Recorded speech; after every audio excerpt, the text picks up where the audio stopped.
Okay, let's take a look at the longitudinal spinal cord model. Now, the spinal cord, remember, we're going to look at the spinal cord longitudinal model here. The spinal cord, you can either view it longitudinally, meaning you've made a frontal cut and you've divided the model into front and back, or you can look at the cross section of the spinal cord where you're looking at it top and bottom. This is the spinal cord long model. There is a video that goes along with this. You're welcome to take a look at that. We're on about page 5, about 5 pages in on the nervous system labeling handout. And this right here, you can see, is the long spinal cord model. So what we're seeing is the back half of that, okay? So before we kind of get started, we do need to talk about what a plexus is, what a plexus is. And I'm just showing you the brachial plexus as an example. But by definition, it is a network of intersecting nerves that serve the same part of the body. So what you're seeing here, these are your spinal nerves that emerge off your spinal cord. So this is cervical spinal nerve 4, cervical spinal nerve 5, cervical spinal nerve 6, all the way down to T1, thoracic spinal nerve number 1. And they're represented in blue. Okay, so they're coming off the spinal cord. They're coming out of those intervertebral foramen. Now, notice what happens. Real quickly, they turn like orange and yellow and green and all these other kinds of colors. If you look in this little section right here, like if you were to follow this path in, it gets all jumbled up. I mean, this thing could turn into anything, okay? So it's not going to follow one straight line. It's going to kind of all intersect and mingle up and mix up.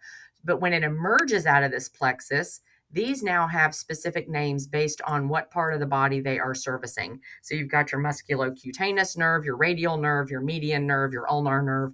You can probably figure out what bones those are going to be running parallel with. And they're going to go to the arm. Okay. So again, those plexuses are interminglings of those spinal nerves. And then as they exit, they're going to actually be nerves going to a certain location. So we're going to name 3 of the 4 plexuses. You have 4 plexuses. We're going to name 3 of them. So letter A is pointing to the brachial plexus, the brachial plexus. Just to kind of give you a little background on the brachial plexus, during birth, sometimes that brachial plexus can undergo some stretching. This is what's called shoulder dystocia, where the shoulder gets kind of hung up on that pubic symphysis area on that coxal bone there. And it's going to prevent the shoulder from delivering correctly. And it can stretch that brachial plexus, that group of nerves right there, and it can actually cause permanent damage to the shoulder. So again, dangers of shoulder dystocia, the umbilical cord could get trapped, the inability of the child's chest to expand correctly, brain damage and death, and of course, brachial plexus damage. So this can have some serious consequences. So that's one of the things that can happen during the birthing process. Now, another plexus that we're going to look at is the lumbar plexus. This is going to be in the lumbar area. So if you look, you've got all these lumbar vertebrae right here. So this area, this intermingling right there, that is the lumbar plexus. Letter C, you're in the sacrum area right through here.